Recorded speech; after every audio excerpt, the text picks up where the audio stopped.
As promised, Angelina is back with us once more. And it just seems like Graham Souness is not happy with a lot of things. I don't know what's happened. Isn't happy with Spurs. And he's very negative about Harry Kane too. Yeah, not a fan at the minute. He said that Kane's been on the slide since joining Bayern. So Kane has spoken about how stats prove he's still one of the best strikers in the world. But Graham thinks that he shouldn't need to do that, and it made him wonder, does Kane himself realise that he's starting to go backwards? I see a player at Bayern Munich who does not look the same as the one we had in the Premier League, believes that the German league is nowhere near as demanding, and would you believe it, he brought it back to himself and was talking about how in 1984, when he was playing in Serie A, he came back to Liverpool for a visit and took part in some training and realised that he had completely dropped off the tempo, he couldn't get the ball. So has this happened to Harry Kane, or has his legs gone? A reminder, he scored 36 goals in his debut Bundesliga season, and he's just become the fastest man to score 50 Bundesliga goals this season. He's in decline. I mean, it's always weird because probably the article was being prepared yesterday, and last night he scores a hat-trick. He isn't the only one to say that, by the way. Paul Scholes has said similar things in recent months, that he feels like Harry's not quite the same player. And I understand that. I don't think he is the same player as he was at Spurs. He's very best. His numbers have not been affected. That is the one counter argument to everything. We say, how can you say that when you look at his numbers, they're extraordinary. I don't think Graham's making that point at all. He's still talking about his general play in games. Now, if you look at his England performances, you can certainly make that argument that he looks like he's slightly off the pace. Do you think that the move to Bayern was too little too late? Should he have... I know it was a difficult situation for him to get a move and get out of Spurs. Do you think he needs to come back to the Premier League? Or... Well, Harry's 31. Yeah. So, Graham was probably talking when he came back to Liverpool. He might have been 32, 33 or I don't know. But, you're talking of a player that you'd still think legs go at different times for people. I've known players whose legs have gone before they're 30. I've also seen ones at 35, 36. Jamie Vardy, I look at and think, when is he going to actually slow down? And some Leicester fans might go, well, he's lost half a yard, but he still looks incredibly sharp and quick. I guess the only thing I'm not sure about, and of course you always respect Graham Souness for what he's done in football, but where he's saying about Harry Kane having to justify himself, saying that the stats prove he is still one of the best strikers in the world, and Graham goes on to say, well, I don't think he needs to do that. I don't see a problem with that, because everybody has been negative about Harry Kane. I mean, I have too. We all questioned the Euros, why Gareth Southgate maybe didn't prefer to start with Ollie Watkins or Ivan Toney, whatever it was. But I think that's Harry Kane justifying why he is being picked, because actually his club form is fine. He's scoring goals. So what's the problem with that? No, I think Graham's saying that he shouldn't be the one saying the stats. But I don't see a problem with that. I know. Because everyone's been saying you've not been playing well for England, and his point is, but I'm still one of the best in the world. Yeah. So what's the problem with that? I think there's a lot of people who... Someone else will say that on your behalf. Well, others have. Yeah. But if he's asked the question... And that should be left there, really. No, but if he's asked the question, why can't he justify it? Because I think self-promoting sometimes, like someone like Graham, doesn't think it's the right thing to do. Other people will give you their verdict. I just don't see a problem. I'm not. I think that's a bit of a unnecessary. Because I don't see him as like a self-promoter, like somebody, like, fair enough, he can promote himself, but like someone like Ronaldo who always says, look at my stats, look at this, look at that. Kane's a pretty, reserved kind of person. So I'm just trying to trying to get to the understanding why Graham would say that.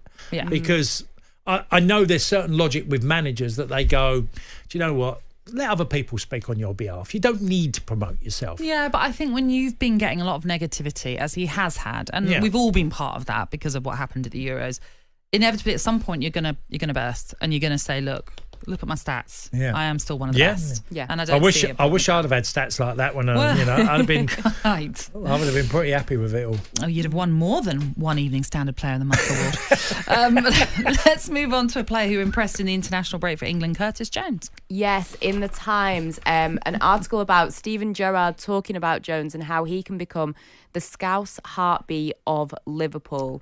The former captain believes that the midfielder has the talent and drive to become Slot's main man.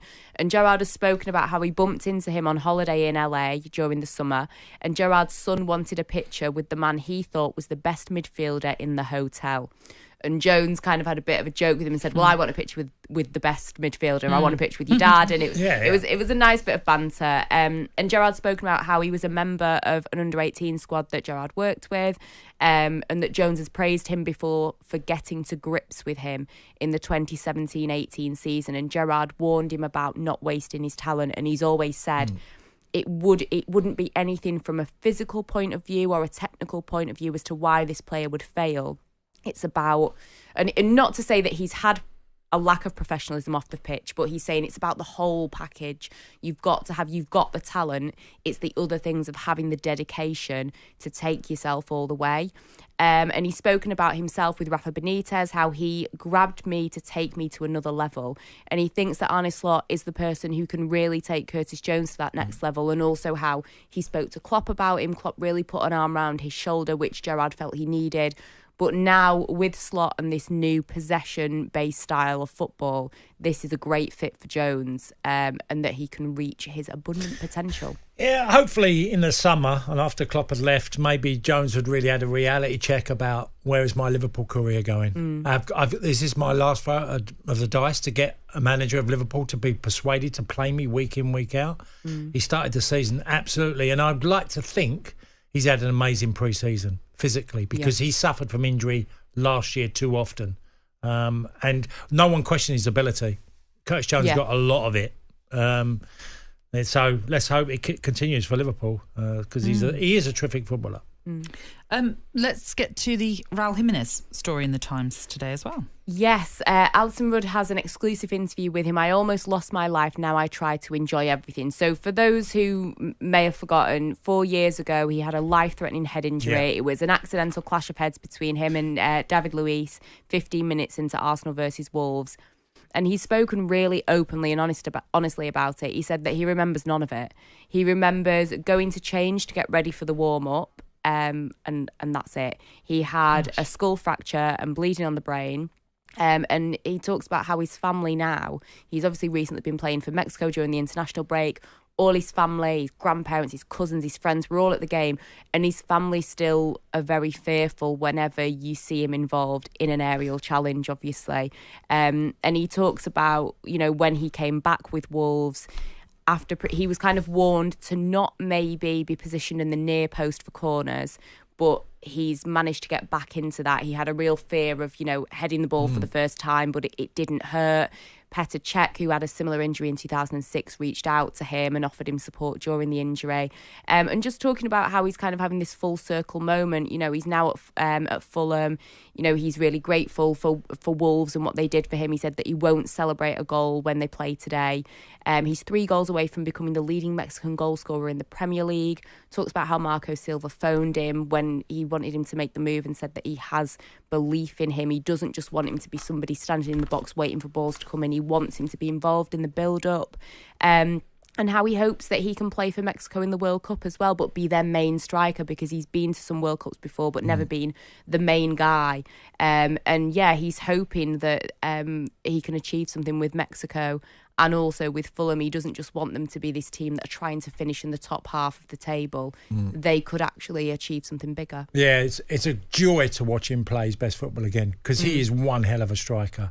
If he was 22, playing like he can, he'd be sold for a lot of money. Yeah. Because he's got so many different qualities. Holding that line, great technically, great aerially, just a lot about his game. And it's great to see him back. And how could he not been affected by such a devastating injury? How could he not? It's taken a little bit of time, hasn't it? And not just from the injury, and just in terms of... It's great by Marco Silva to take the punt on him to go, I think this lad's got way more, because he's done really well for Fulham this year. Yeah, no, absolutely. But what what has he scored already this season? 4, is it? Yeah, 4 and 11 so far this season. If you go back to last season, it was 7 and 24. So that's what I mean by even just taking a bit of time to adjust at Fulham. But you're right, he's looking really like his old self. Yeah, and Wolves fans know how good he was. Yeah. They really do. Yeah, absolutely. Angelina, thank you. It's been great to have you with us. talkSPORT Breakfast, waking you up Monday to Friday morning from 6 a.m. on AM, on DAB, via the talkSPORT app and on your smart speaker. talkSPORT.